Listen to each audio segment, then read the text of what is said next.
नमस्ते प्यारे विद्यार्थियों, गोविंदगढ़ महाविद्यालय द्वारा चलाई जा रही ऑनलाइन कक्षाओं में मैं दीपक कुमार, सहायक आचार्य हिंदी, आप सभी का हार्दिक स्वागत करता हूं। आज हम जिन कवि के बारे में इस वीडियो में बातचीत करने वाले हैं, जिनके जीवन परिचय और साहित्यिक परिचय के बारे में हम बातचीत करेंगे, उनका नाम है अयोध्या सिंह उपाध्याय हरिऔध। अयोध्या सिंह उपाध्याय हरिऔध जो हिंदी खड़ी बोली के प्रथम महाकवि होने का श्रेय जिन्हें प्राप्त है, जिन्होंने हिंदी खड़ी बोली का पहला महाकाव्य प्रिय प्रवास लिखने का जिन्हें श्रेय प्राप्त है, ऐसे महाकवि जिन्हें कवि सम्राट भी कहा जाता है और जिन्हें अमेरिकन एनसाइक्लोपीडिया ने भी विश्व के महान साहित्यकारों में जगह प्रदान की है, वो कवि हैं अयोध्या सिंह उपाध्याय हरिऔध। इनके जीवन परिचय और थोड़े से साहित्यिक परिचय की बात आज की कक्षा में हम करेंगे। अयोध्या सिंह उपाध्याय हरिऔध का जन्म 1865 में निजामाबाद नामक एक स्थान पर उत्तर प्रदेश में हुआ था। ये प्रारंभ से ही बड़े प्रतिभाशाली थे और काव्य की समझ इनमें बहुत पहले से ही थी और इन्होंने अपने बाल्यकाल में ही कबीर के दोहों को कुंडलियां बना करके प्रस्तुत किया और ऐसा कहा जाता है कि उनकी जो रचना कबीर कुंडल है वह इनकी पहली रचना है, जिसमें उन्होंने कबीर के दोहों का भाव पल्लवन करते हुए, उनके भाव को विस्तार देते हुए कबीर कुंडल नाम से कुंडलियों की रचना की थी। आप जानते हैं कि अयोध्या सिंह उपाध्याय हरिऔध जो इनका नाम पीछे लगा हुआ है, हरिऔध शब्द में भी अगर आप ध्यान से देखें, हरि का मतलब होता है सिंह और औध का मतलब होता है अवध, तो अवध या अयोध्या, तो अपने ही नाम से इन्होंने अपना उपनाम हरिऔध बना लिया है। तो अयोध्या सिंह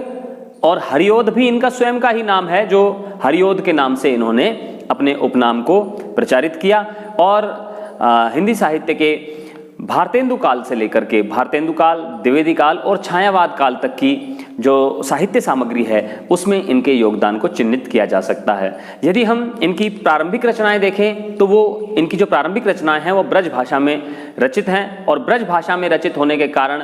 आचार्य रामचंद्र शुक्ल जी ने अपने हिंदी साहित्य में इन्हें पुरानी काव्य धारा के कवियों में भी स्थान दिया है। तो भारतेंदु काल की जो रचनाएं हैं इनकी वो ब्रज भाषा की रचनाएं हैं, लेकिन द्विवेदी काल में आकर के चूंकि द्विवेदी जी का, महावीर प्रसाद द्विवेदी जी का और सरस्वती पत्रिका का एक बड़ा भारी अनुशासन इस काल में देखने को मिलता है और उसी अनुशासन के कारण इन्होंने जो अपनी आगे जो इनके द्वारा रचनाएं लिखी गई, द्विवेदी काल की जो रचनाएं हैं, छायावाद काल की जो रचनाएं हैं, वो खड़ी बोली की रचनाएं हैं।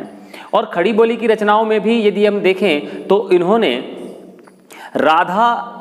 और कृष्ण की जो पौराणिक कथा है, उस पौराणिक कथा को केंद्र में रख करके इतिवृत्तात्मक शैली का पालन करते हुए, जैसा कि हमने पिछले वीडियो में देखा भी था, सुना भी था कि द्विवेदी काल की एक महत्वपूर्ण विशेषता थी इतिवृत्तात्मकता। तो इतिवृत्तात्मकता की शैली के आधार पर इन्होंने राधा कृष्ण के कथानक को आधार बना करके, उनकी कहानी को आधार बना करके जनता को समाज सेवा का उपदेश प्रदान करने के लिए और नारी हृदय की जो सूक्ष्म भाव हैं उनको व्यंजित करने के लिए और मूल रूप से देश सेवा का भाव जागृत करने के उद्देश्य से इन्होंने प्रिय प्रवास नामक एक ग्रंथ लिखा। प्रिय प्रवास बड़ा भारी एक ग्रंथ है जो संस्कृत वर्ण वृत्तों में रचित है और खड़ी बोली हिंदी में लिखा गया पहला महाकाव्य है। हालांकि इसकी कहानी बहुत छोटी है। जब कृष्ण वन से गोकुल से चले जाते हैं मथुरा, और मथुरा जाने के बाद जब उद्धव का आगमन होता है गोकुल में, और उद्धव जब ज्ञान प्राप्त करके प्रेम का भाव ग्रहण करके गोपियों से आया, तो था वह ज्ञान देने के लिए या योग मार्ग की शिक्षा देने के लिए जब वह आया था गोकुल में, लेकिन जब गोपियों के प्रेम से उसका परिचय हुआ तो वह अभिभूत हो गया और उसके हृदय में भी श्री कृष्ण के प्रति वही प्रेम का भाव जागृत हो गया और वह जाकर के श्री कृष्ण के पास जाता है और उनके सामने नतमस्तक हो जाता है। केवल इतने छोटे से एक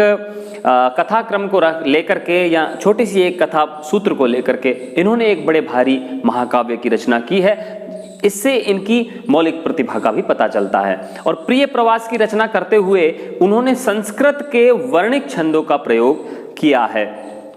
यह भी हम अगर देखें तो संस्कृत के वर्णिक छंदों का प्रयोग करना भी रीतिकाल और आधुनिक काल तक एक तरह से वर्जित हो चुका था या काव्य की परंपरा से बाहर हो गया था। लेकिन इन्होंने महावीर प्रसाद द्विवेदी जी की प्रेरणा से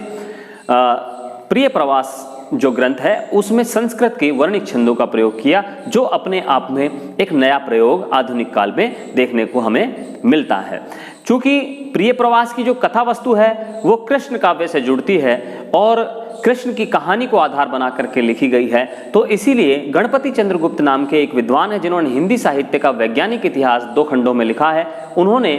इन्हें अयोध्या सिंह उपाध्याय हरिओद को आधुनिक काल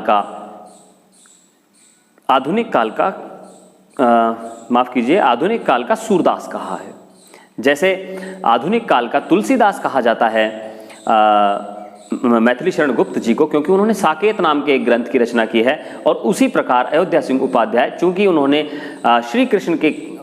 कथानक को केंद्र में रखा है और कृष्ण के जीवन वृत्तांत को सामने रख करके और समाज को एक महत्वपूर्ण उपदेश प्रदान करने का कार्य किया है, तो इस कारण से उनकी तुलना सूरदास से की गई है। इन्होंने कुछ अन्य रचनाएं भी लिखी हैं। अन्य रचनाओं में जो नाम लिया जाता है, एक और इतिवृत्तात्मक रचना है इनकी जिसका नाम है वैदेही वनवास। जिस तरह से प्रिय प्रवास में श्री कृष्ण के मथुरा गमन के कथानक को केंद्र में रखा गया है, वहीं वैदेही वनवास में इन्होंने सीता के निर्वासन को केंद्र में रखते हुए सीता के वन गमन के बाद उनके जीवन में घटित होने वाली घटनाओं का एक भावपूर्ण चित्र प्रस्तुत किया है। तो ये दोनों ही रचनाएं, प्रिय प्रवास और वैदेही वनवास, इनकी बहुत महत्वपूर्ण रचनाएं हैं। इन्होंने एक रचना रस कलश नाम से और लिखी है। रस कलश जो रचना है वह रीतिकालीन रचना है। उसमें रसों का, नायिका भेद का विवेचन किया गया है। हालांकि महावीर प्रसाद द्विवेदी जी के काल में या द्विवेदी काल में उनके कठोर अनुशासन की वजह से रीतिकालीन सभी प्रवृत्तियों की वर्जना कर दी गई थी, उन पर एक तरह से प्रतिबंध लगा दिया गया था महावीर प्रसाद द्विवेदी जी के द्वारा। लेकिन फिर भी इस रचना में इन्होंने रस और नायिका भेद जैसे रीतिकालीन विषय को केंद्र में रख करके ग्रंथ लिखा। लेकिन यहाँ यह भी देखने की बात है कि जैसा अयोध्या सिंह उपाध्याय हरिओद के द्वारा जिस तरह का ये ग्रंथ लिखा गया है, उसमें रीतिकालीन प्रवृत्तियां बिल्कुल देखने को नहीं मिलती हैं। यही कारण है कि उनके जो नायिकाएं हैं वो सद्य स्नाता नायिका नहीं हैं, वो मुग्धा नायिका नहीं हैं, वो खंडिता नायिका नहीं हैं। यहाँ जो नायिकाएं मिलती हैं वो देश सेविका नायिका है, परिवार सेविका नायिका है या समाज सेविका नायिका है। तो इस प्रकार के नए नायिका भेदों की इन्होंने उत्पत्ति की है, रचना की है और इस तरह से उन्होंने एक रस कलश नाम का एक रस से संबंधित रीतिकालीन जो परंपरा है उसका पालन करते हुए एक ग्रंथ लिखा है। इनका एक ग्रंथ और भी प्रसिद्ध है पारिजात नाम से, जिसमें इन्होंने धार्मिक विषयों को केंद्र में रखा है। आध्यात्मिक या अध्यात्म से संबंधित वह ग्रंथ माना जाता है। ये हास्य व्यंग्य की रचनाओं के लिए भी बड़े प्रसिद्ध हैं और इनकी एक रचना चोखे चौपदे चुभते चौपदे वह बड़ी प्रसिद्ध है। चोखे चौपदे और चुभते चौपदे में इन्होंने हास्य व्यंग्य और मुहावरेदार शैली का प्रयोग किया है। खड़ी बोली की एक चुभती हुई बातें कहने वाली एक रचना है, जिसकी एक उदाहरण यदि हम देखें तो वो कहते हैं कि क्यों पले किसी को पीस कर तू,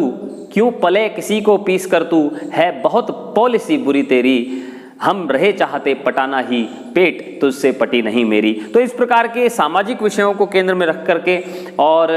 अपने परिवेश को केंद्र में रख करके इन्होंने ये ग्रंथ लिखा जिसका नाम था चोखे चौपदे और चुभते चौपदे। ये भी खड़ी बोली का ही एक महत्वपूर्ण ग्रंथ है और अपने आप में व्यंग्य, हास्य व्यंग्य की जो भारतेंदुकालीन परंपरा थी उस परंपरा का पालन करते हुए इन्होंने ये ग्रंथ लिखा है। बात करते हैं फिर से थोड़ा सा प्रिय प्रवास के बारे में ही कि प्रिय प्रवास राधा के चरित्र को केंद्र में रखते हुए लिखा गया है। राधा की विरह का वर्णन किया गया है, लेकिन राधा के विरह का वर्णन करते हुए भी राधा अपने लिए श्री कृष्ण को गोकुल में नहीं चाहती हैं। वो चाहती हैं कि प्यारे जीवें जग हित करें, गेह चाहे न आवें। तो ऐसी एक बलिदान की भावना से भरी हुई त्याग की प्रतिमूर्ति के रूप में हमारे सामने प्रकट होती है प्रिय प्रवास की नायिका राधा, जो कहती है कि प्यारे जीवें जग हित करें गेह चाहे न आवे, चाहे घर नहीं आए लेकिन वो जिएं और जी करके सारे संसार का हित करें, भला करें। सारे संसार का कल्याण होने पर राधा का कल्याण स्वयं ही हो जाएगा, चाहे उन्हें इसके लिए विरह की कितनी भी पीड़ा को सहन करना पड़े। इसकी जो प्रारंभिक पंक्तियां हैं वो बड़ी प्रसिद्ध हैं और अनेक अनेक परीक्षाओं में, जो कंपटीशन की परीक्षाएं हैं उनमें भी पूछी जाती है। दिवस का अवसान समीप था, गगन था कुछ लोहित हो चला, तरु शिखा पर थी अब राजती, कमलनी कुल वल्लभ की प्रभा। तो ये पंक्तियां प्रिय प्रवास की शुरुआती पंक्तियां हैं और उसके बाद लगभग क्या 17 सर्गों में पूरी इस छोटी सी कथा को पिरोते हुए और विविध प्रकार के भावपूर्ण दृश्यों को समाहित करते हुए इन्होंने यह ग्रंथ लिखा है और यही कारण है कि इन्हें हिंदी खड़ी बोली का प्रथम महाकवि कहा जाता है और इनका प्रिय प्रवास जो है वो हिंदी खड़ी बोली का प्रथम महाकाव्य कहा जाता है, इन्हें प्रथम महाकवि कहा जाता है। तो आगे थोड़ी सी बात और कर लेते हैं। जो पद या जो रचना या जो काव्यांश हमारे पाठ्यक्रम में शामिल किया गया है हमारे विश्वविद्यालय के द्वारा, उसमें जो अंश शामिल किया गया है वह अंश छठे सर्ग से लिया गया है। छठवां सर्ग जो है, 17 सर्ग हैं, मैंने बताया पहले आपको, प्रिय प्रवास में 17 सर्ग हैं और 17 सर्गों में से जो छठा सर्ग है, उस छठे सर्ग में जब राधा विरह से व्याकुल होकर के श्री कृष्ण को संदेश भेजना चाहती है और संदेश भेजने के लिए वह पवन को अपना माध्यम बनाती है, हवा को अपना माध्यम बनाती है और पवन को दूती के रूप में वह भेजना चाहती है, अपने विरह का संदेश कृष्ण के पास पहुंचाना चाहती है, तो वह पवन को बुलाती है और उसे अपना संदेश प्रदान करती है। लेकिन जब संदेश प्रदान करती है तो वह इस बात का बड़ा ध्यान रखती है कि पवन चाहे उसके काम में कितना ही देर हो जाए, लेकिन पवन जब जाए तो किसी को परेशानी न हो। जब वह जाए तो आंधी बन के न जाए, कहीं की धूल उड़ा करके किसी के चेहरे पर न डाल दे, किसी की आंखों में न डाल दे, किसी को कष्ट न हो, किसी का घर बार न उजड़ जाए, इतनी तेजी से भी न जाए पवन। और पवन जाए तो ध्यान दे कि अगर कहीं रास्ते में कोई स्त्री खेत में काम कर रही हो, उसे पसीना आ रहा हो, तो वह बादलों को अपने साथ ले जाए और थोड़ी देर के लिए उस श्रम में जो स्त्री लगी हुई है, संलग्न है, उस स्त्री को किसी भी प्रकार का कष्ट न हो, अपितु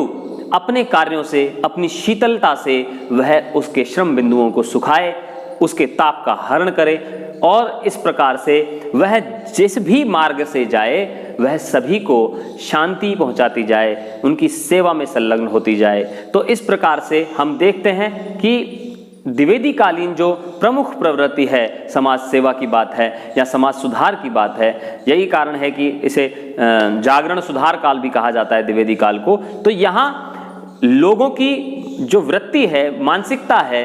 राष्ट्र प्रेम के प्रति उसको जागृत करने का भाव है, साथ ही साथ समाज सेवा और समाज की तरफ कवि का ध्यान गया है और कवि ने अपने समाज को बेहतर बनाने के लिए